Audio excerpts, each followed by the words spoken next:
The Brooklyn Vegan Show is a podcast about music brought to you by the music blog and online record store Brooklyn Vegan. Make sure to subscribe to hear all of our upcoming episodes featuring interviews with musicians and more, and find us 24/7 at brooklynvegan.com, Twitter, Facebook, and Instagram.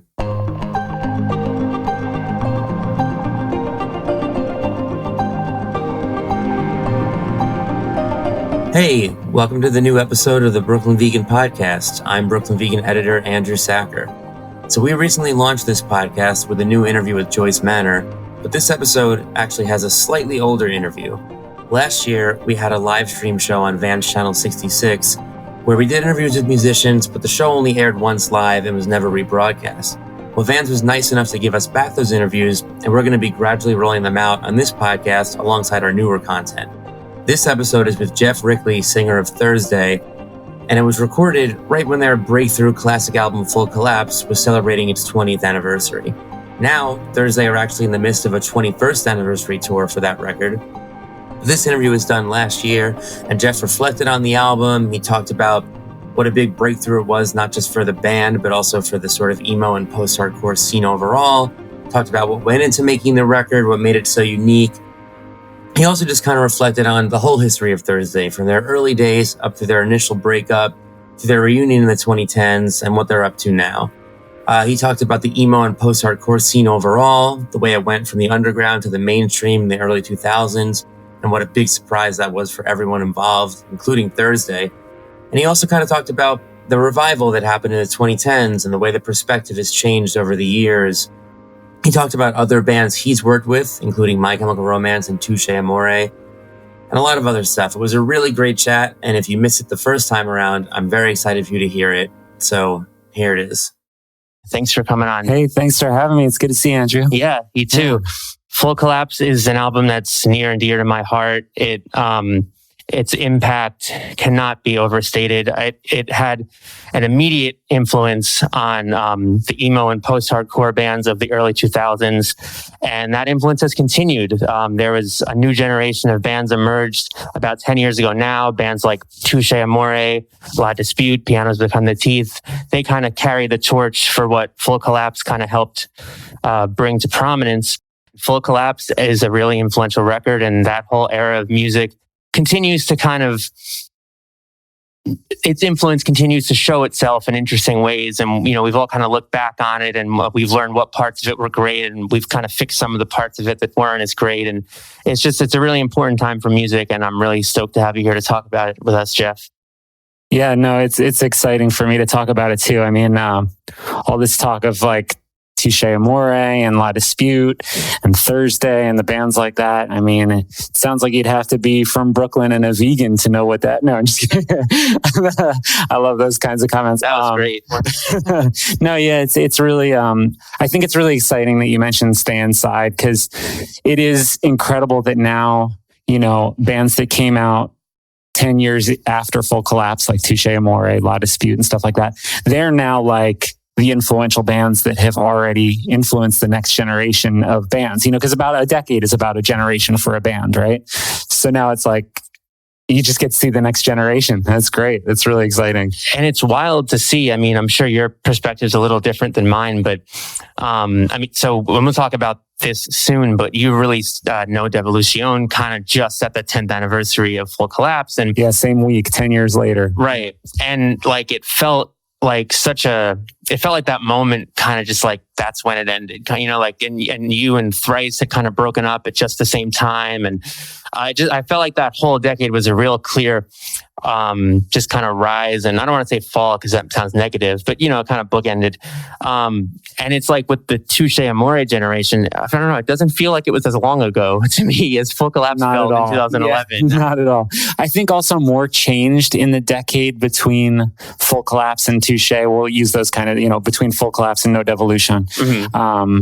And I think that was partly because nobody saw it becoming such an explosion. Nobody expected a band to be playing a basement one week and like on the radio, on MTV the next week. It was just a really out of nowhere explosion for Understanding a Car Crash and for Full Collapse. And then for all the bands in our circle, it seemed like kind of all blew up all at once. So suddenly you had all these bands that wanted to be famous. So they started bands that sounded somewhat like the emo boom or whatever. And just kind of like, and it just kept going so fast that it just became something else by the end of the decade. And I think a lot of the original bands felt like, well, this isn't what I was interested in ever. How did I end up here? And so it took the new bands to go back to the basement, back to the, like this is for squats and, fire halls and places like that. This isn't about the radio. This isn't about MTV. And that was what that new blood gave it life again. I think so that rise and fall, like you said, it really was crazy. And then the last 10 years have just been great. Yeah. And I think that's what makes that era so interesting to still look back on is like, it was just so unexpected. Like when Thursday started out, you were in like the New Brunswick basement scene. Like, and I imagine you wouldn't have thought when you formed the band that MTV was in the cards. I mean, we definitely only formed a band so that we could play the shows that I put on in my basement. It was like, well, we've got all these great bands coming through and you need a local band on every show or else nobody comes. That's the way basement shows used to be. It was like nobody goes to see the Locust or at the drive-in or whatever. It's like they come to see their friend's band and then end up having their mind blown.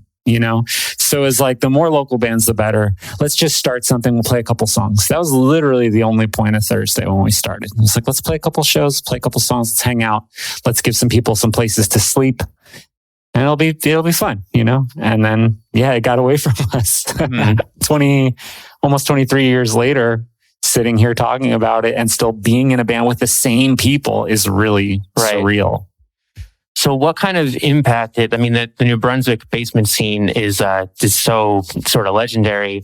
Actually, the previous episode on this show, we had Mikey Erg and we kind of talked a lot about that. So, like with bands like Thursday and Lifetime and the Bouncing Souls and Saves the Day, like it's just become this thing that on a national and maybe international level, people talk about. So what kind of impact did that scene have on, you starting out as a musician? Yeah, so I remember getting to orientation for my first day at Rutgers, which is a state school in New Jersey, in New Brunswick and a few other places. But I got there and there were like five. I was wearing like a 108 t-shirt. I think I had like a Songs of Separation t-shirt and there was like an Ensign t-shirt and there was like maybe an H2O. There were like five of us hardcore kids found each other. And me and the kid with the Ensign shirt, we became roommates and had like a dorm room. And first day of school, we're like, we're going to take over the Student Arts Council. We're going to start bringing bands to Rutgers. So we went to a meeting and the first thing the head of the Student Arts Council said was, Ink and Dagger is banned and they will never play Rutgers. And we were like, you want to get out of here? Because that's who we want to bring. We want to bring bands like Ink and Dagger to Rutgers. So we got out of there. The next year we got off campus housing and started throwing basement shows like Lifetime and the Bouncing Souls had done before us. And, Lifetime had a theme song for a New Brunswick basement. So it was like, this was a thing that was happening. You could go see Sick of It All play with the Bouncing Souls in a basement and there'd be like 200 kids and it'd be insane. And so we were like, we want to do that, and I think we took it a little more like we would do 3 shows a week. We would have like bands from DC like You and Not You, but we would also have like Zagoda and You and I played their last show in the basement. All these bands that were really underground, like Reversal Man broke up in our basement, things like that. Like where it's just like, this wasn't, we weren't trying to fit 200 kids in the basement. We were trying to get 20 kids to come and have like the best time of their lives, We had a door off its hinges that we used for the merch table. And mostly back then, merch was just trading zines. You know what I mean? Like people weren't coming with like tons of t-shirts and stuff. So that was really like what the vibe was. That's how I got started. I didn't invent anything. Me and my friends, we just wanted to be a part of what was already going on. It was a beautiful tradition going on already in New Brunswick. And we were just like, wanted so badly to be a part of it, and I'm still friends with a lot of the other basements from around then. Paul Hanley has worked at French Kiss Records and a bunch of other places. And he had a big house that did stuff and Gabe from Midtown. Also. So yeah, there's a lot of friends that started back there. Yeah. And it's cool how it's like kind of still thrived. Like Screaming Females, for example, kind of like kept that going and then they got big and like probably introduced a new generation and definitely, So when you were writing Full Collapse, again, I'm sure you weren't thinking about radio, MTV, and you probably weren't even thinking it would become such a classic record. So what was the mindset going into that album? So we had put out a record on a local label called Eyeball, a great label. But also at the time, very small reach, very limited. And we started writing some other songs, and we didn't know what to do with these songs. But Alex, who owned Eyeball, heard them and was like, you got to get on a bigger label. Like this record's going to be so good. And we had Paris in Flames written, Concealer. We had like 3 songs written. He was like, this record's different. Like it's another level. You got to get out there. I have a friend that works at Victory.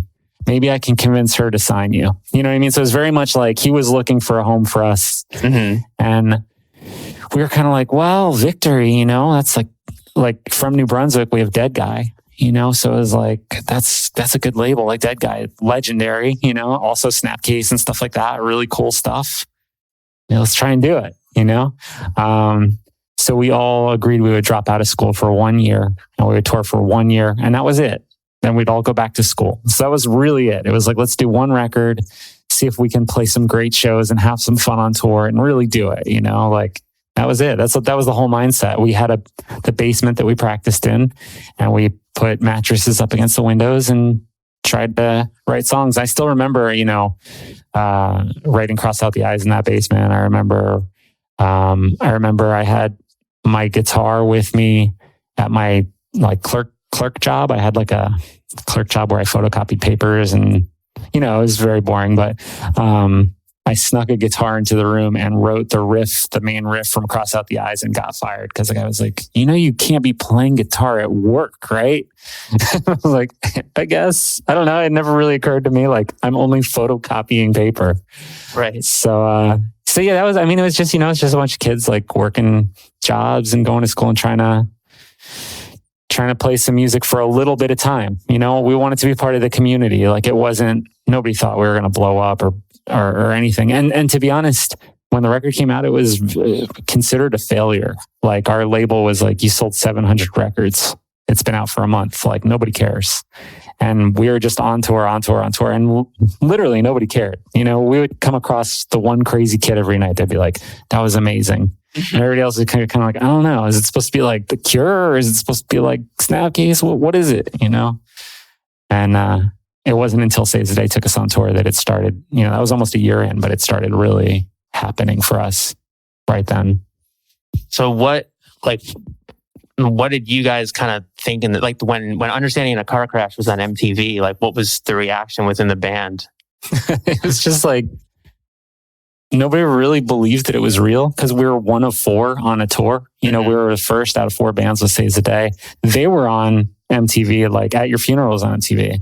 We're like, yeah, no, they're the band that's blowing up, not us. But by the end of the tour, it was like literally every venue we were in, if they had the TV on, you could not escape Understanding in a Car Crash. It was on all the time, to where my parents would call me and say like, it's all I see is your video. It's on every 15 minutes. I don't know what's going on. And in the space of like 2 weeks, everything changed. It was like literally 2 weeks. We were on that tour for almost 3 months, but it was the last 2 weeks before Christmas that it just suddenly popped. And our booking agent was like, I'm going to book you a headlining tour for next year. We had never done like a headlining tour. It's like, it's going to be in bigger venues than the Saves the Day, and it's going to be sold out before you leave for tour. And we're just like, what do you say? Right. Like, nobody cared about us 3 months ago at all.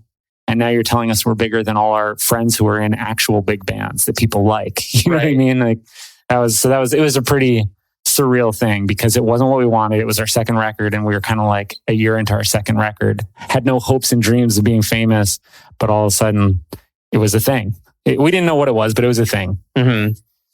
Now, you kind of said before, like at first people were confused. You mentioned like The Cure obviously being an influence. And I mean, I think like, from my perspective, that record kind of just so kind of casually combines like a lot of different styles of music. I feel like there's screamo, there's metalcore, there's emo, The Cure. Like, what were some of your big influences when writing that record? Yeah, I mean, you picked up on a lot. I think The Cure is a huge influence for me, and that comes through a lot in my voice and kind of like where I would push the clean guitars to go. But Steve, our guitar player, is super into Sunny Day Real Estate in Texas. Is the reason it's sort of like a little bit more of like a plaintive, kind of open-hearted emo-y stuff. He was the one that brought that side in.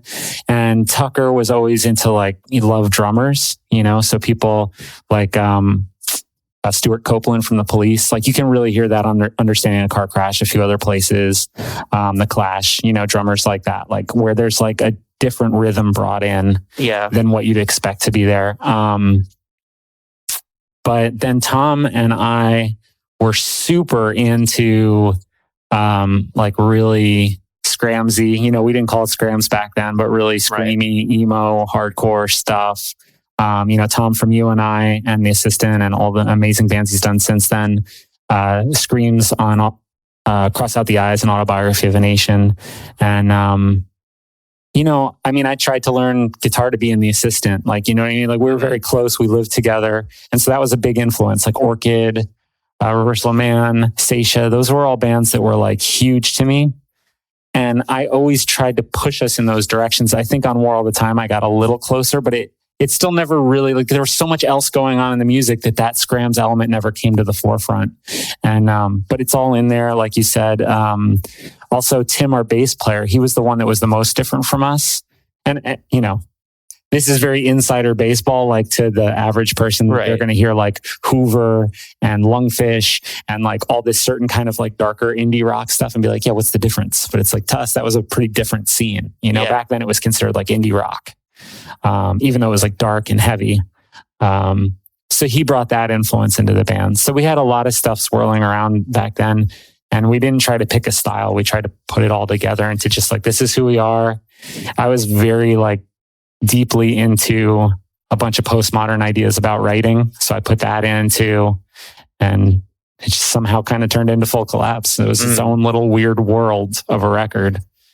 Yeah. And I think that sort of those unexpected influences combining, I think is a big reason like it holds up so well. Like I think a lot of those bands who, not to diss anybody, but I think a lot of the bands who got really big, like a couple of years later, kind of honed in on like the very specific, like pop punk with screaming. And I feel like, like you listen to even like the verse and Understanding in a Car Crash, like the drum patterns are not what you would maybe expect from like, I don't know, something you might hear at emo night. Like it's kind of, like it kind of like makes, it's a record that like I loved when it first came out and I've gone back to over the years and I continue to hear new things. And I think like that, like that's just sort of just going for whatever you liked was probably a big reason.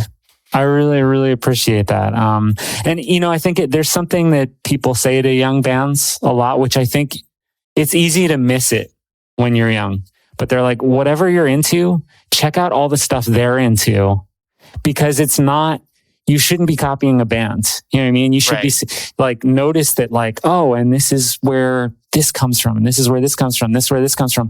If you ever hear a band trying to rip off At the Drive-In, it's pretty obvious. They're so specific of what they sound like. But if then you were to go back and see all the different influences, like the orchestra and stuff like that, like, there's so much going on. You know what I mean? So if you combine it in that specific way, of course it sounds exactly like At the Drive-In. Unless you absorb all their influences and take what you like from it and leave the rest, like you are just taking off one band style. Yeah. And I think Full Collapse is really a record that did that for my generation. Like I think it was, similar to like when Nevermind came out, like, and, all of a sudden like Nevermind comes out and then like Sonic Youth is legendary and Dinosaur Jr. is legendary, right? And it's like Kurt is just like, no, we're not that original. Like, listen to our band, And I think like that was kind of something Thursday did. Like, because of my age, Full Collapse was one of the first records I ever heard in this realm. I think like Full Collapse, Bleed American were kind of like my introductions. Yeah. Bleed American was huge for us too. We used to listen to that all the time when it came out. Oh yeah, and just as far as like the emo boom exploding, like I think. I'm going to sidetrack for a second. I think like when we're looking back on it now, I think 2001 was like to steal like the Sonic Youth Nirvana thing, like the year that emo broke, like I think you had like Dashboard Confessional, second record, and then the EP at the end of the year with Hands Down, which like obviously blew up, and the Middle and Bleed American, and then your record. And I think between those three, you kind of get like all the different sides of everything that's about to like explode with MySpace and Warped Tour and that whole like. So Full Collapse, I think, that's one of the big reasons I listen to 90s screamo bands, like you and I, like Tom's on that record. And I'm like, oh, I love those screams on Cross Out the Eyes. And you're like reading the liner notes and it's like not a member of the band, and like, then you go back and you're like, oh, their records are fantastic, Yeah. So I love that. I love the records that are doors to another world. It's like you start reading all the thanks lists and you find out there's all this stuff you never heard before. And those are great records. Yeah. And I think like, again, like, so on Brooklyn Vegan, we recently spoke to a bunch of bands about the influence of Full Collapse, and this new band who I love called For Your Health, they talked about finding you through Touche Amore. That's amazing. And it's just cool how the lineage is continuing to... That's super cool. Yeah, that's super deep. I love it. I can't wait to hear that record. Yeah. So when emo and post-hardcore, whatever you want to call it, when it kind of exploded, like, and then there's this major label Feeding Frenzy. I mean, you were interviewed for Dan Ozzi's upcoming book, Sellout, which I cannot wait to read. Yeah, me too. And yeah, I mean, like by 2003, you were on a major. Thrice was on a major. I think like Glassjaw was on a major in 2002. Like it just like saves the day. We went to a major that lasted for like 3 days. And I love In Reverie for anyone. What a record. Yeah, I mean, what was that like going from just, like, again, you kind of talked about the instantly, like all of a sudden people care. So what was that like when all of a sudden major labels are courting you and all your friends? What I remember, there was this show at a place called, it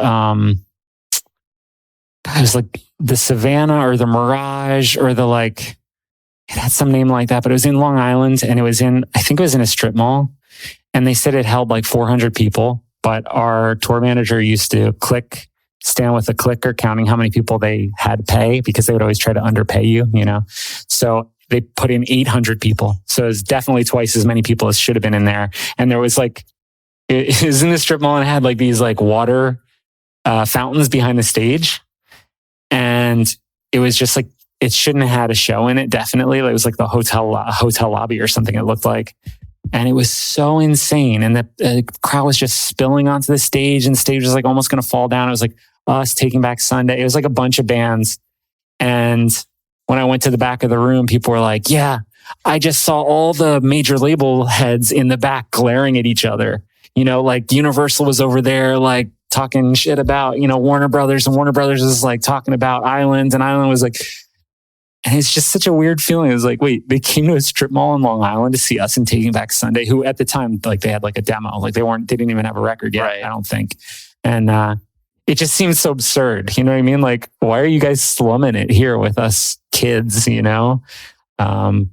But that was going to be their next decade, basically, was signing all the bands of our friend circle, So I guess it made sense, but it felt really weird. You'd go to like a diner after the show and there'd be like a suit sitting there with you being like, I love that Paris in a Car Crash song, just getting the names of the songs wrong. And you're just thinking like, this guy wants to give us like $1 million or something. Like he doesn't even know the names of our songs. This is crazy. What's going on? So that was kind of just, that was just a weird time. Yeah. I think it brought the band a lot closer together because we felt very alienated from the outside world. Did you, like, as, growing up in like a DIY scene, did you have hesitations about signing to a major?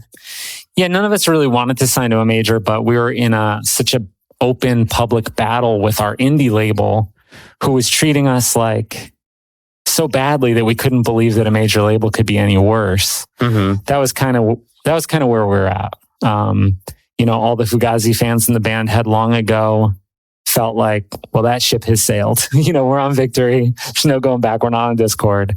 So might as well just go somewhere where at least they seem to like us. Because Victory, when we handed in the record, they were kind of like, no singles. we're like, didn't you just put out like Hatebreed and Snapcase? Like, why are you talking to us about singles? Like, don't you just want a good heavy record? So yeah, it was kind of like whatever hesitation we had, it just didn't matter anymore, you know? Mm-hmm. I know you and Victory had your issues, but when you were originally excited to sign, I mean, could you have ever imagined that Victory would become known for what they became known for? I mean, in the 90s, like you said, Hatebreed, Snapcase, Dead Guy, like, and then all of a sudden it's you, and then it's Taking Back Sunday, and then it's like Bayside and Hawthorne Heights, and like all of a sudden Victory is like the poster label of like this emo pop thing. Like, did you ever see Victory doing that? No, never in a million years. It was a very strange thing to watch happen. But also, you know, once we were selling, like once Full Collapse had hit like 400,000 copies on this little tiny indie, it was pretty obvious that the guy was a businessman and he was just going to go where the money was, you know? But it was weird because it made us all sort of like a little wary of each other. Like I knew Eddie from Taking Back Sunday. The first Basement show I ever did was a Movie Life show when Eddie was still in Movie Life.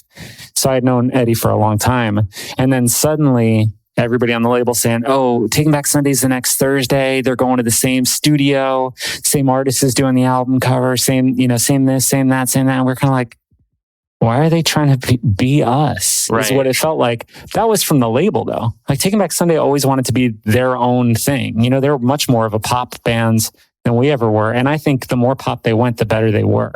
Like, I think like second record on, it's like, yes, that was my favorite stuff. I like when they did like Make Damn Sure, I was like, this is a perfect pop song. It's like, so good. Like to me, that's like, that is the sweet spot for them. Like I know everybody loves Tell All Your Friends, but like I want them with the giant chorus. That it hits me, you know? So it was a little awkward because like the label was full on in like Thursday, you don't even matter anymore. We signed Silverstein, we signed Taking Back Sunday, we signed, you know, it's just like, okay, way to make us feel weird that like you're just gonna put out the next Thursday and screw you guys. Yeah, so it was strange to see them become that from this heavy label. I mean, I remember when it was like Vegan Hate Edge was like the Victory brand, you know, like Earth Crisis, like the Vegan Beatdown, and like I love that record too. I'm not, you know, saying anything bad about them, but it was just a weird left turn for Victory. Yeah, I didn't know that Victory was the reason that Taking Back Sunday went in that same studio and they worked with Sal Villanueva like you guys did on your first 3 records. Yeah. And then they wrote that song with him in the title, which apparently he was offended by. Well, you know, the funny thing is that it's like, was that the reason? I don't know, but Victory would tell us it was. Okay. You know what I mean? So it just put up these weird walls between us. I talked to Shane recently from Silverstein. And I told him that, and he was like, is that why you guys were weird to us? And it was like, oh man, we didn't even realize we were being weird to you guys.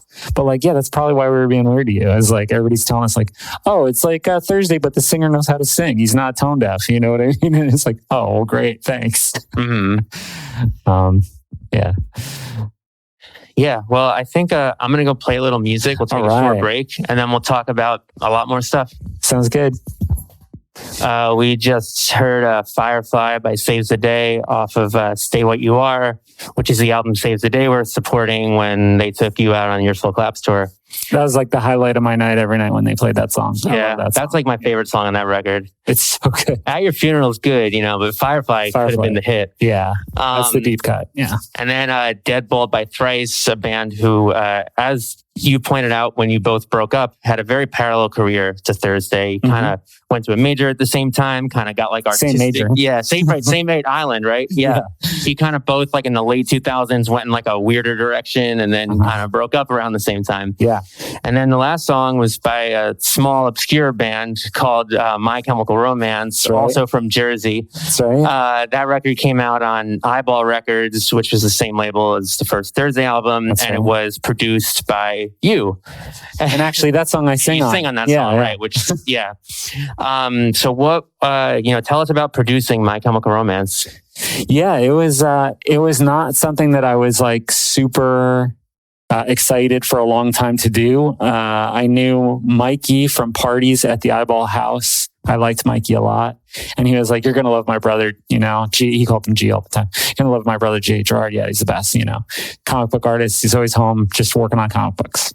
So I was like, yeah, I want to meet this kid. I want to make comic books with him. That sounds awesome. So finally I met him at a party, and he had this like broken guitar with like 2 strings on it that were both out of tune. And he'd be playing me the song. Like, yeah, we got this song. And we got this band, me and my brother. And it was just like, I couldn't hear anything he was doing. And I was just like, okay. Also, this is a party. Like, I don't want to listen to you play an acoustic guitar with 2 strings. So I just kind of quite unexcited about the idea of doing something with them. But then I was like, what's the name of the band? He was like, My Chemical Romance. Okay, that's a great name. Like, that's something at least, you know? And I saw a couple practices, and really early on, I'd say they were very NoFX-y. Mm-hmm. And I was kind of like, you gotta make your own thing, because you're a creative person, Gerard. You know, like, treat the band like you treat a comic book. You know, draw a whole world for yourself in your head, and then put it in the music, you know?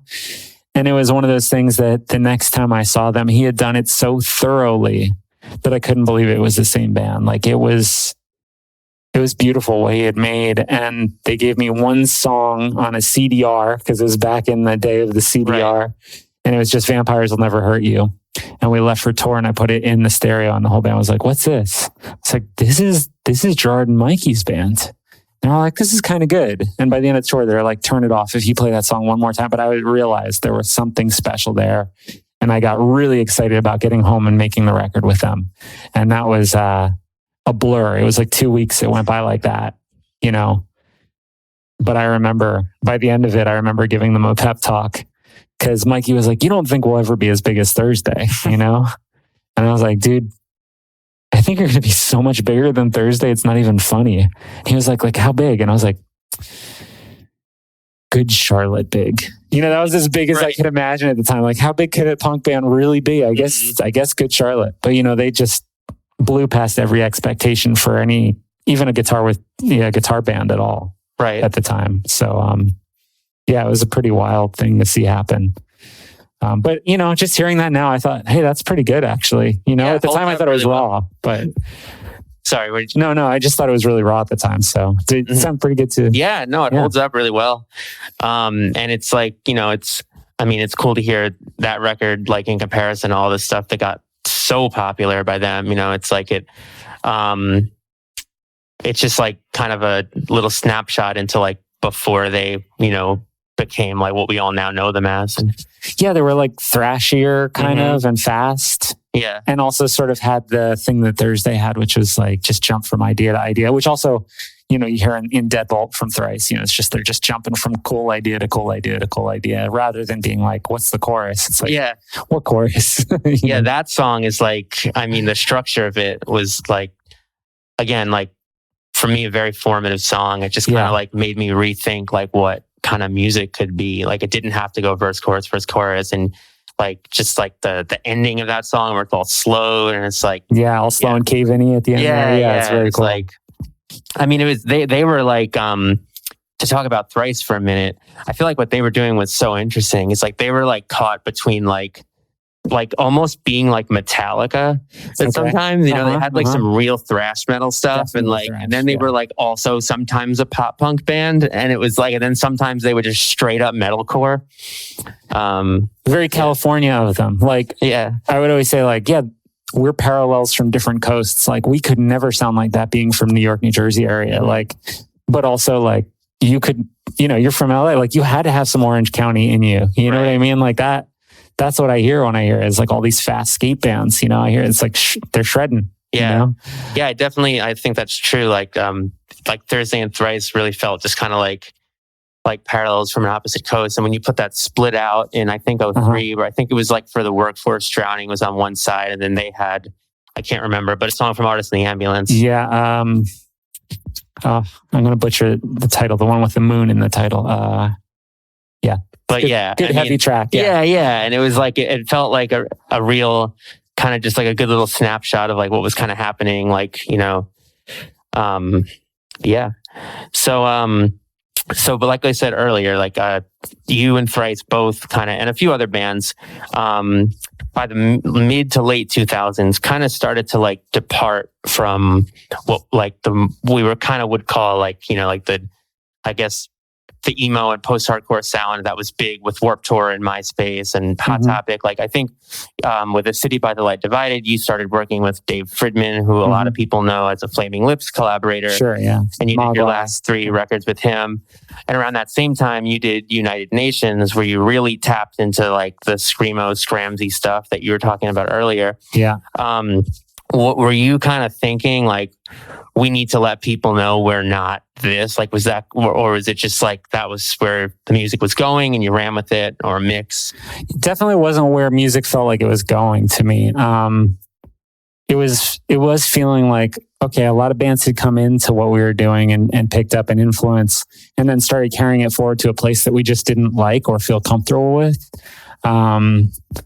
And I think that the natural reaction that we had to that was like, let's do something else. Like the thing that they're all taking from us, like it doesn't feel exciting anymore to us because it's been taken in a different way, you know? And basically like we were very reactionary at the time. So it was like, you know, we ended up on a major label. What should we do? We should make our darkest, heaviest, weirdest record. Like, you know what I mean? We couldn't just ever go with the flow and have a good time. We were kind of like, just never wanted to be where we were. And I think that speaks as much to our psychology as it does to anything musical. You know, I think there was just something about where, you know, there's difficult people in our band, you know, and the singer is like an addict, you know, like the way my mindset works is like, if you like what I'm doing, then I need to change it. If you don't like what I'm doing, then I need to change it. If you know what I mean? Just never want to be doing what I'm doing.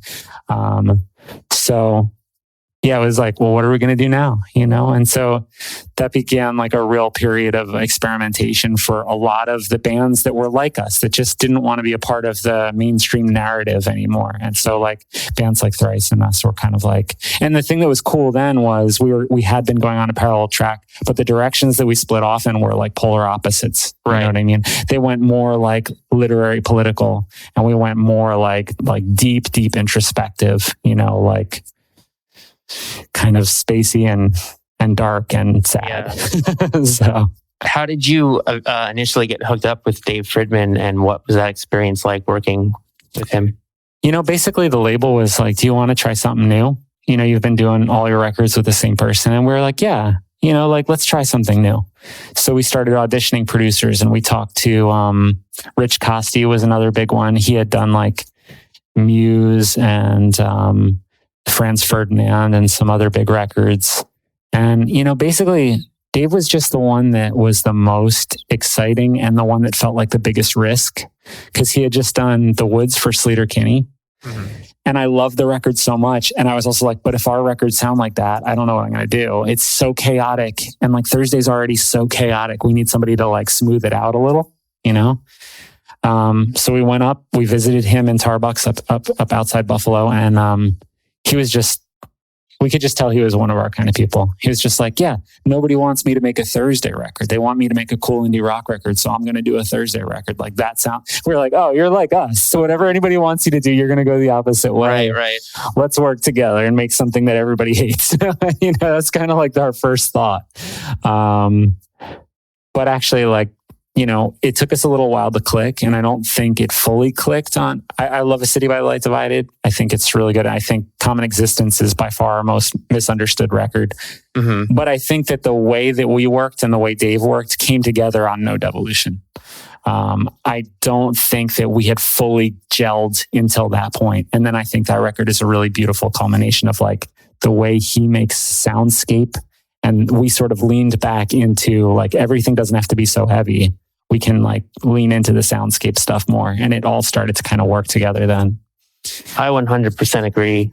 I mean, I think what, you know, like your sort of mentality of like, I always need to do what I'm not doing, I think is what made for like, you know, such a consistently interesting career. Like every Thursday record is noticeably different than the one before it. Right. And I think No Devolution is like, I mean, I didn't see it coming. Like, and that like, even though it was the third record with Dave, in my mind, I'm like, that's the one with Dave, because that sounds like the guy who made the Yoshimi working with the band who made Full Collapse. You know, like it took us a while to figure it out, but that one, I really love that record. I also think like it's weird to think about 10 years later, but like the hardcore scene hadn't started doing like shoegazy stuff yet. Right. It just wasn't a part of it. You know what I mean? Like nothing hadn't blown up, like, you know, Weekend, all these bands that like embraced that. So this was like a really weird record at the time. You know what I mean? Like the first song sounded like a heavy version of like Riot or something. You know what I mean? And the second song sounded like almost like it could be in a Kanye West record or something. So it was like it was out there for the time. You listen back to it now, it makes a lot of sense, you know, like, cause the rest of the culture has kind of changed in a similar manner. I don't think that record influenced it because it was sort of a very quiet record. It didn't make a huge splash, but I do think it sort of was just slightly like anticipating what people were thinking at the time. And I think that happens in so much art. It's not even like, I'll put it this way. If Full Collapse wasn't a big hit, there would have been another record that was Full Collapse that was very similar. And that would have been the big hit that changed everybody going in that direction. I just think these things bubble up in the collective unconscious. And when you're really connected to that unconscious and you're in the flow of making art together and it's working, you tap into that, you know? So if there was no Thursday, there'd be another Thursday. If there's no My Chemical Romance, somebody would have been My Chemical Romance. Right. So I you know, when I say like, I think that record was a little bit of ahead, it just coincidentally in some ways, you know what I mean? That was where things went, but we were all having the same kinds of thoughts that maybe life was getting a little more abstract, or maybe a lot more of us were using heavy drugs. I don't know, but there you go. Well, I'm sure, you know, like as a listener of other bands, like sometimes a band just makes that record and you're like, oh, you like made the record I was kind of feeling like needed to, you know what I mean? Like in the last 10 years, that's happened so many times. Yeah. And No Devolution for me was one of those records. As a longtime Thursday fan, in the early 2010s, you know, I'm into tons of different kinds of music, but it felt like it was really sort of grabbing onto stuff I was listening to at that time. Like, I mean, if I try to remember back to that year, it was like St. Vincent put out Strange Mercy that year. And like, I think like that was when like James Blake was kind of starting to take off, and you had this like very like electronic, modern, rich sounding, weird pop music happening that was like, and you sort of tapped into that while also like inducing nostalgia for like a longtime Thursday fan. And it just kind of was like, oh, this is like the record I need, you know? Oh, that's cool to hear. Yeah. Yeah. Thanks. And, and I feel like, I can't speak for anyone else, but I would assume that it holds up really well over time. I would think that people would hopefully latch onto it since you reunited. And then, as you said, like the sort of shoegazy punk thing, like really exploded. I always heard like kind of some Deftones in that record. Like, was that ever an influence or just kind of coincidental? Well, I think all of us, we had toured with the Deftones, and those guys, we consider those guys friends. And even at one point, Chino had asked me to sing on Saturday Night Wrist, but we couldn't get it together, which is like a huge regret of mine, you know what I mean? Because I think Chino's probably the most interesting singer in rock music for like at least the last 20 years. Like, probably, like, he's just amazing. And it's funny. I think like when I was a kid, I saw them a few times on Adrenaline. So they sounded quite different back then. Right. But I was just blown away, and I've never stopped admiring them. But it's sort of a similar thing where it's like we had a lot of the same influences. And when we got to know them, Chino would actually DJ after their shows. He had like a little backstage room and he would DJ. And it's just like, man, I don't think I've literally ever seen a person with better taste in music. It was like the first time I heard Spoon, first time I heard like all this stuff that I was just like, what? Okay, you have to tell me what is this? Like, and what's this one? Oh, The Knife. Okay, what's this one? You know what I mean? Just just tell me like everything you're playing because it's amazing. And that was like 2002. You know what I mean? Or maybe 3. So he was just blowing my mind constantly. And so that's cool. I think there's a reason why it sounds like, and I can definitely hear the Deftones thing now that you bring it up, but I've never thought of that before for that record. But that would make them like 20 years ahead of all of us. So. Right. I mean, White Pony is like... I mean, people are still catching up to White Pony. Oh, yeah. I think. Like, especially with the shoegazy punk thing, like Deftones were like repping Hum before anybody. Yeah, like, for sure. And I was a huge Hum fan back in the day, but it never occurred to me that it would make its way into like heavy music. Yeah. You know what I mean? Yeah. And then that comeback record was like absolutely fantastic. Great. I thought. They were like, I remember when they first reunited, and I was like, that's exciting, but it didn't feel like a huge deal. Mm-hmm. And then like, they just became the most legendary band like over the next 6 years. So I know what you mean. So like before we were talking about No Devolution, now it's been out for 10 years, just like Full Collapse has been out for 20.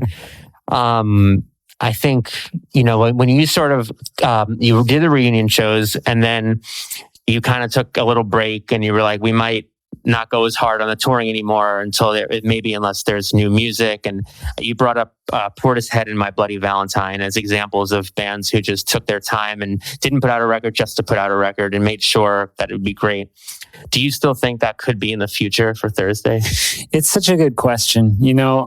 I think I've been a little, I will say this, we've written a ton of stuff and none of it is like, that's Thursday and we're going to put it out. So, it's not impossible. Like I keep telling guys, like if one song turns out great, we'll put out a song. You know what I mean? It's like Thursday's already done what it needs to do. We had our moment and people still for some reason love those records. And that's beautiful to me. Like I only want to put out something if it's going to be really cool and like add to that story, and until then, like I love working with those guys. Even when we write something that we're like, doesn't really do anything, does it? It's just kind of a cool part. It's cool. We got to do that together. That was fun. Let's put it in the file. If we ever need a cool part, it's over there, But I definitely don't rule it out. And, people, I remember Geoff from Portishead saying, we worked on this record the whole time, and that was like at least 10 years, maybe 15 years. I think it was like something crazy. It was like 15, 17 years. He said, we worked on it the whole time. And that to me, I was like, no way, bullshit, right? Like that's not possible. Mm-hmm. Maybe they did. I mean, Third is my favorite Portishead record. So it's fantastic. Yeah. So, I'm definitely not against it. I'm looking forward to the new My Bloody Valentine records too, right? Yeah, me too. It's supposed to be 2, I think. It's what they say, but I always take everything Kevin says with a grain of salt. When he was like, yeah, they're not recorded yet, but they're coming out this year. That was what I was like, awesome. Yeah. Awesome. I'm sure they'll be out this year no matter what. And I think, I mean, again, he's definitely holds back in interviews, but I think he said something to that similar effect that like the songs on MBV like weren't just written like in the 2 years before. I think like he had like sort of been working on it since Loveless, like in a way. Like I think he may have implied that some of the ideas dated back to. Sure.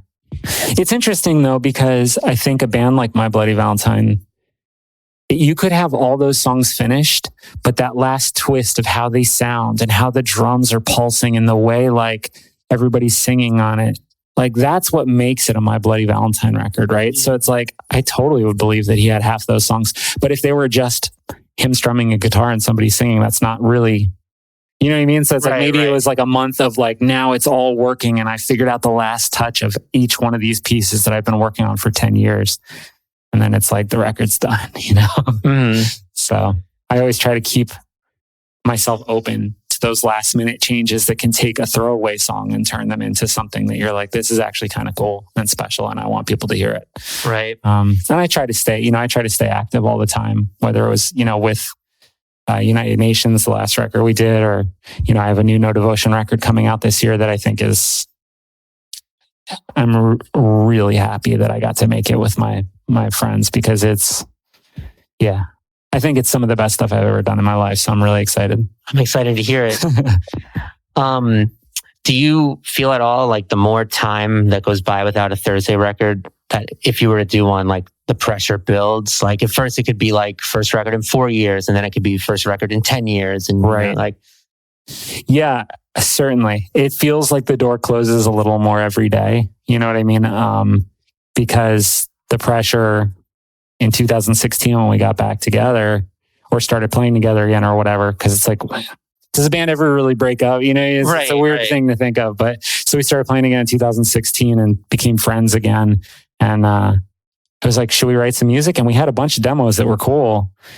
But it was like, that's so much pressure. Like, No Devolution's a great last album. Let's leave that as our last album. And then it was like, almost like it got harder and harder and harder to work as time went. So now we're just kind of like, whatever. If we put out a 2-song 7-inch someday and it sounds like a Fugazi version of Thursday, just a totally like stripped down whatever. It's like, that's fine.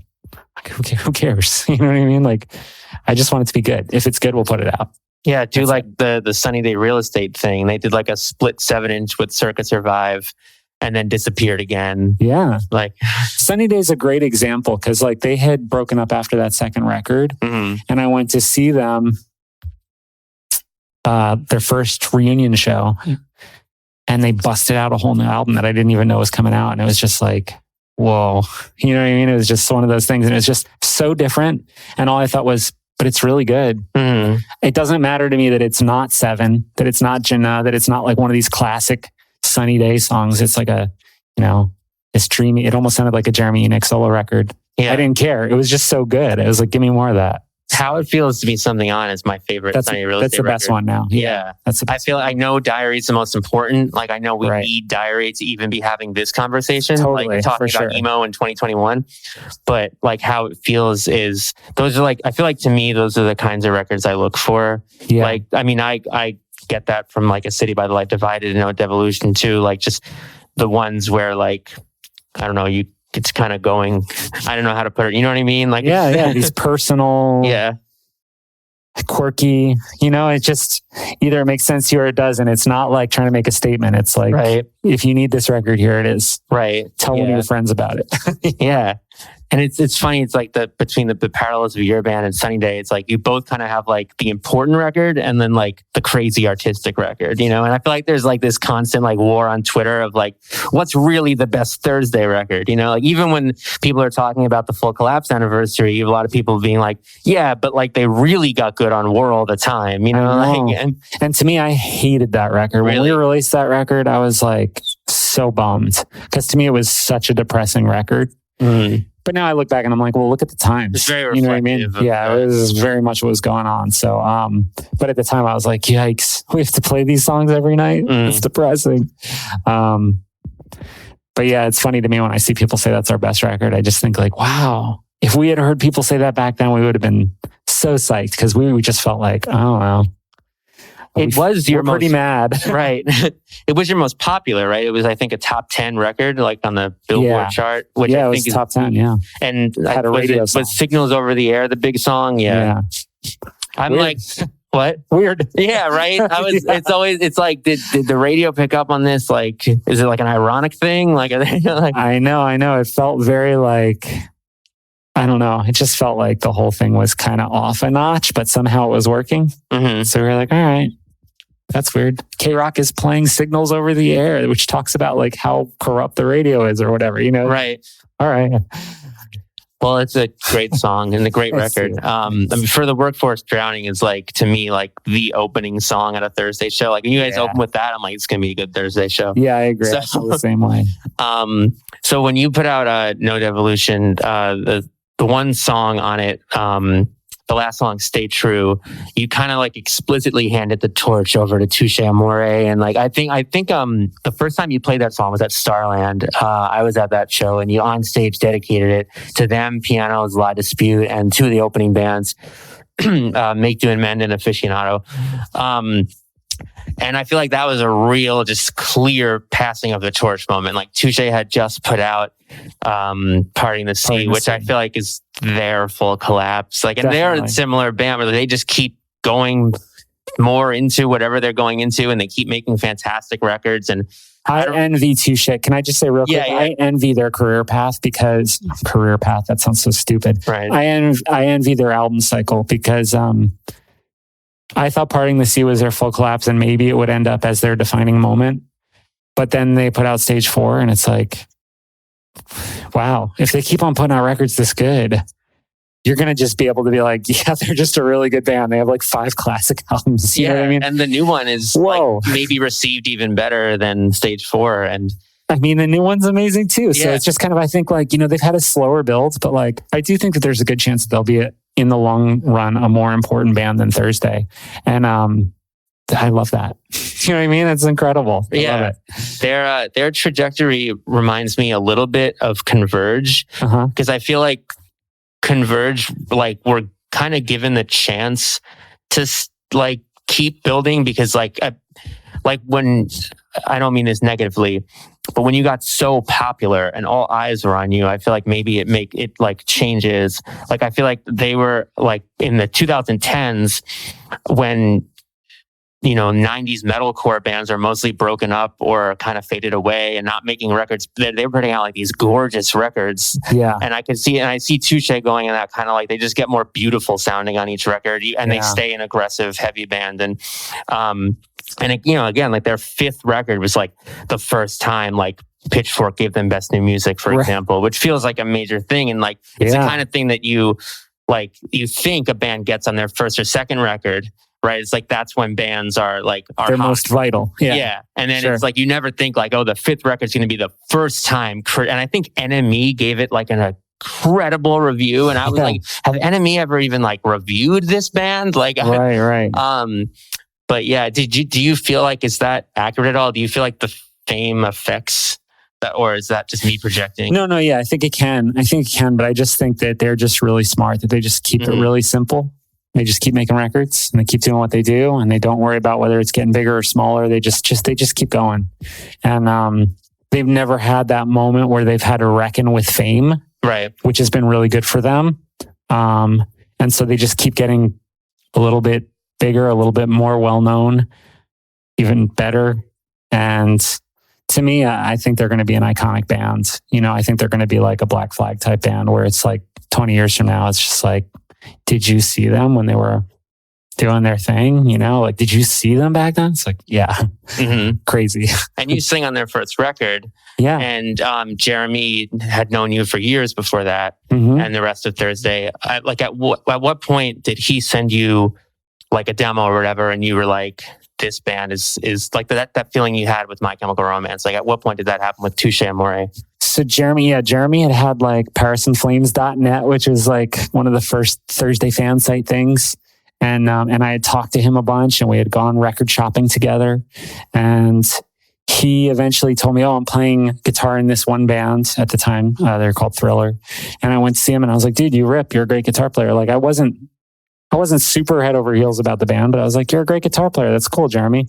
And then he's like, oh, hey, like years later, I got a band that I sing for. I think it's a little more up your alley. Let me sing it. And I was like, okay. And I always listen because it's Jeremy and I liked him. But like, I called him immediately after I heard it. And I was like, dude, you got to let me put out a full length. Like, I flew out there and sat in on them with a bunch of songs before they recorded the record. Just like they were trying to figure out if they had a record worth of material. And so we went through song by song. I made notes, almost like pre-production. Like, I made notes and I was like, I really like this change. I think you're actually playing in different time signatures. So when you hit that, you all have a different understanding of where you're landing. Because, you're a certain amount of fast and chaotic. Right. Drummers playing in 3, guitar players still playing in 4, and they don't even realize it, know? So it was like that kind of little stuff, I just came in and hung out with them and gave them the pep talk because they're amazing. But right away, I loved what they were doing. I didn't know they were going to become important, though. Like, I didn't know what they had in them. Jeremy has heart in a way that like not a lot of people do. So, yeah, no, I mean, his lyrics can really like hit close to home. Like, he knows how to deliver those emotions. The first time, this is so dumb. The first time I heard Stage 4, I loosely knew what it was about, but I don't know what I was thinking. I was like at the gym and I was lifting, listening to it. I just stopped and started crying in the gym and was like, I got to get out of here. This is so, you know what I mean? Like, what am I doing crying in a gym with like a weight bench? Like, this is terrible. Yeah. It's amazing how he just goes for it. Like, he says the things I think a lot of people might be too afraid to say as bluntly as he does. And he doesn't gild the lily. Like, for me, when I'm writing, I'm always very conscious of the fact that I like to say things a certain way. I have a certain style and I like to say that in that style. And he is very much like, I'm going to say something the way you talk to one of your friends, but like in a real conversation where like you and your friends are like in tears. You know what I mean? Right, It's like, so that plainness of speech that he does makes his music more poetic. I really appreciate that. For sure. Yeah. So on that song Stay True. Yes. You kind of like, it's fine. It's great. I mean, that, you kind of had said like, I want these bands to not make the mistakes Thursday made. Like I want them to stay true to themselves and where they come from. And you feel like they've probably all done that, right? Yeah, no, I do. I think they've all made their own mistakes, which are different and new and fun. And I also think it's sort of, now that I'm, another 10 years older, I think it's really funny that I would even presume to know what kind of mistakes they can make, or that they would even listen to me. You know what I mean? Like, I think in some ways that song just makes me smile because it's like, oh, I was still young and naive. Right. I was like the wizened old teacher handing down wisdom, but I was still like a dumb young kid that didn't know what the hell he was talking about. So I really like that song. I like most art for reasons that the person who made it didn't see coming. Like I like Full Collapse because it sounds so innocent and so naive and so like just like a bunch of sweet kids who don't know anything. Like I love that quality of that record. And I love like Stay True because it's like you don't even know what's going to come next. You don't even know how crazy the next 10 years are going to be for you and how much you're going to go through, So I appreciate that about it. And it's very funny to me that I tried to give any wisdom at all to people who probably were already more wise than I was. Well, I do think it was, I don't know. I think it was, you definitely helped put those bands on. And I think it was like, if anything, it was a really nice moment. Like it felt like the torch was handed and they carried it well, I think. They've carried it so well. Yeah. They've made us look much better in retrospect. I really do believe that. Like because of the wave of stuff that's going now, giving us the love that they give us, people have reconsidered that. Oh, I guess Thursday was important. You know what I mean? Like even this, like, I don't know if you remember, Pitchfork gave of course. Full Collapse a review that said we sounded like Chicago with Ray Capo singing. Or at the drive-in without the afros might have been one of the... Like that too. Yeah, like they really were like, meh. And like, oh man, I've read that review so many times, like hate read it. Like no offense to like the writer, because I know what it's like. Sure. Like, I'm sure I've written like reviews I'm mortified of now, Sure. Yeah. But like at the end, he was just like, yeah, you need to chill out, basically. Like, and I'm like, no, that's why it's so good. Like, yeah. You like like, what do you think young kids are looking for? Like, like the whole, like the kind of detached irony that has gotten very cool in like the critically acclaimed world of indie rock. Like it's not what 12-year-olds or like, we need like young, like people at an impressionable formative age, like need the singer who's like, hey, like I got your back. Like it's going to be cool. Here's some wisdom. Like you'll be fine. Like I'm telling you what you're going to run into. Like, and the lyrics on Full Collapse, as I sort of wrote when I looked back on the record on Brooklyn Vegan recently, like I think they hold up so well because like so many of the bands at that time were just like these bitter ex-boyfriend lyrics. And yeah, we used to call it ex-boyfriend core. Yeah. And like you're talking about like, I mean, there are songs about like LGBTQ rights and like songs about, losing loved ones and like, just like stuff that matters and that continues to matter over time. And that like, as we as listeners like grow and learn more, like that record continues, I think, to have messages that resonate. And you don't listen back like, I know every word, I love the songs, but maybe he shouldn't have said those things about that girl who didn't like him, Right.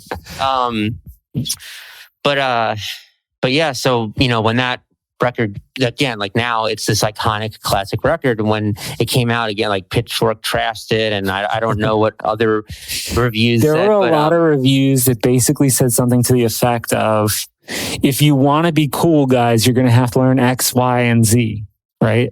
And we were like, we're never going to be cool. What are you talking about? Like, do you hear what we're doing? Like, there's no cool here. Like, we're not trying to be cool. We're not going to be cool. Like, that ship has sailed. Right. So, it's kind of funny to look back on it though, too, because this stuff that was cool at the time, so much of it has kind of been like, oh, it's cringe. Now it's cringe. You know what I mean? I don't want to think that we thought that was cool at the time. So So yeah, overall, I feel all right. I feel pretty vindicated, probably more than I deserve as a very imperfect person. But yeah, and I think, like the lack of coolness is one of the reasons, like, I feel like, punk music, like umbrella term, always appeals to people who feel a bit outsider. And but one of the things I wanted to ask about was like, how did it feel to you as a band? Like, you're on the rise, you all of a sudden got this big record, this big single. And then like the music press is like the Strokes are saving rock. And all of a sudden it's like the New York City scene, and it's like Interpol and Yeah Yeahs, all bands I love. But like, it's this narrative that like rock was almost going to die. And then all of a sudden, like, it was saved here in New York City. And like, for me, I'm like, wait, what do you mean? Like, but you had like bands in New Jersey and Long Island, like yourselves and Taking Back Sunday and Glassjaw and The Movie Life. And you had like Deftones and System of a Down kind of doing like the crazy alternative metal thing. And I just had so many great rock bands. It didn't feel dead to like teenagers.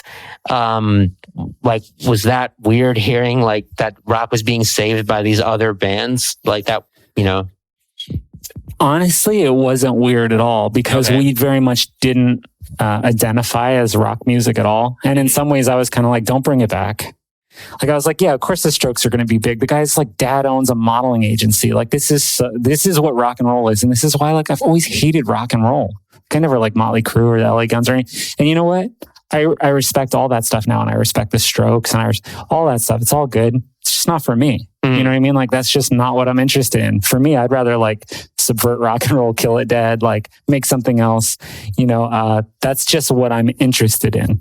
So I was never like, what about us? I was like, yeah, we're probably going to lose. Looks like rock and roll's coming back. You know what I mean? Okay. It's going to be like cool guys in leather jackets. And, I'm going to be working at a kitchen store or a gas station between tours. And like, that's fine with me, So, but I really did like a lot of the other stuff that was coming out, the stuff that was lumped in with saving rock and roll. Because to me, like Interpol, it's like, it's not rock and roll. It's like a goth band revival. You know what I mean? They're cool. I love this band. And right. Like, yeah, you guys are like art. You know what I mean? Like, it's like art music. Like, I loved Yeah. You know what I mean? So when I would see them all kind of lumped in together into that narrative that I remember so well, the return of rock and roll, I just think like, really? Those bands are all so different. You know what I mean? TV on the radio is nothing like the Strokes. What's going on? But also, like, at some point I realized it was just a cool kids club that I didn't belong to, and I was fine with that too. You know what I mean? Like, I actually know a lot of people from that scene, and we're friends, but we don't try and go on tour together. Right. You know what I mean? It doesn't make any sense. So, and of course, Interpol's original drummer was in Sacher, which I feel like is the topic of many Twitter conversations. I know, we love stuff like that. Yeah. You know what I mean? It's like the Trojan horse that has like the secret level plane guy in the band.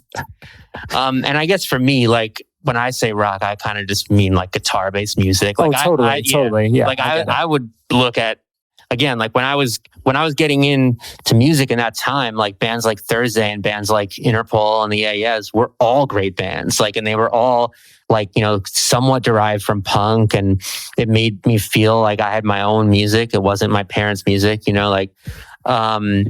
and yeah, I mean, it just, so yeah, to me, like when I was like, only later did I realize the narrative that had existed at the time, because I wasn't paying attention. I was just listening to bands. Of course. And I would like turn on like MTV2 and it'd be like Rock Countdown. And it'd be like the Strokes and then Interpol and then Thursday and then like a new metal band, and like, and it would just like, I was like, oh, there's like so much different stuff in rock. And then like years later, I was like, oh, the music press thought there was like one thing. Yeah, sure.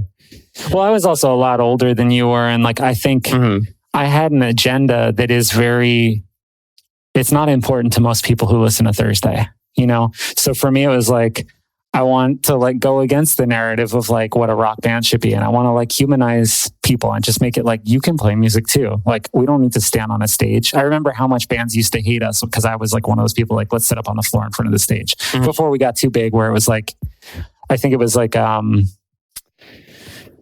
Fireside Bowl in Chicago was like, you can't sit up on the floor. Like, the show is sold out. There will be nowhere for people to stand. You know what I mean? It's kind of like, stop being pretentious. okay, if the fireside tells you to stop being pretentious is what I realized. But like, I had this whole idea of like, you can undo the narrative and you can go against, like, you can subvert corporate America and you can, I had all these things that I thought we'd end up doing. And, half the time we would just reinforce stereotypes of like what commercial music is instead of like undermining it in any way. And it's something that like I've had to learn a lot about over the years. But yeah, it was what I was interested in at the time. And so there's no reason anybody would think Thursday's not a rock band, except that I was like trying to do everything that I could to like secretly behind the scenes sabotage the whole idea of like masculinity and corporate, sexuality and all this stuff that was going on at the time. That was, I had an agenda. What can you say? Totally. It didn't always come across. A lot of the time it was just like, yeah, it's a rock band playing on the radio. Right. So, I mean, they kind of like coexisted. Yeah. Like, you could be a casual listener who likes understanding in a car crash. Totally. And then you could also like just absorb the whole thing. And on a similar note, did you ever think that emo would be the thing that like teenagers would latch onto so aggressively in the 2000s? Like, because there was the whole pop punk boom. There was like, well, Nirvana got big, and then it was Green Day, and then it was like Blink-182, and it's like the super TRL, like, and I like all of those bands, so I'm not dissing the TRL thing. Sure, yeah. Some great stuff in there, yeah. Yeah. But then all of a sudden it was like these darker bands, like, and that just like it, and then the word emo like started like all like Blink-182's "I Miss You" like counts as emo according to like certain DJs across America, like and like the Killers got lumped in eventually. Sure, like, yeah. Did you ever see like in the 90s, emo was like selling 100 tickets a night at best, right? Like, yeah. I mean, it's unexpected to say the least. And I think emo taking the place of like when I was a kid and people be like, oh, she's goth. Mm-hmm. Like, that's like what emo is now. You know what I mean? It's like, it's a much looser connotation than it was. You know what I mean? It's like, I remember when I was a kid, people being like, yeah, Cyndi Lauper's goth. It's like, not at all, but okay. You know what I mean? Like, she's sort of new wavy. So like, sure, just lump it all into goth. And I think like emo is very much like that. The fact that it became the dominant cultural thing of the last 20 years is so weird. Mm-hmm. But I'm into it. Like, it feels like we accidentally like won. You know what I mean? Yeah. I always liked when people would ask My Chemical Romance if they were an emo band, because just like grunge, all the emo bands were like, we're not an emo band. Right. Thursday be like, we're not an emo band, we're post-hardcore. But Gerard would say, well, I shit nautical stars, so I must be in an emo band. And I just thought that was like the best answer for it. It was just so over the top and so like emo in a way, and it was like also not denying it. He was just like embracing it and being absurd with it. I just always thought that was great. That is funny. And I feel like even in that era, like emo and goth became interchangeable all of a sudden. Like there are people who are like, what are you talking about? Goth is like The Cure and like Joy Division, and like goth is not like, AFI and My Chemical Romance, and like, but it was just like, it took off. And and I've always wondered like if part of that was like, bands like Thursday, like you named a song Ian Curtis and you claimed The Cure as an influence. And then The Cure, like Robert Smith sang on that Blink-182 record, and then they did a record with Ross Robinson. And took us on tour. Right. Yeah. And I was like, maybe The Cure, like, fuck it, like lump us in with that emo stuff, like, which like would totally make sense for them. But I think they realized like, here's a whole generation of bands blowing up that are like, worship you. You know what I mean? Like, let's check out what they're about. You know what I mean? And I get it, because like I feel that way now. You know what I mean? It's like, let's check out the bands that like us. What's going on with them?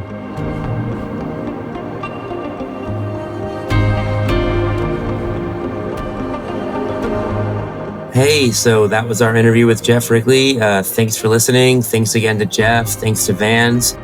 Subscribe to the Brooklyn Vegan podcast wherever you listen to podcasts. Keep up with us 24/7 on BrooklynVegan.com. And stay tuned. We have many more episodes on the way.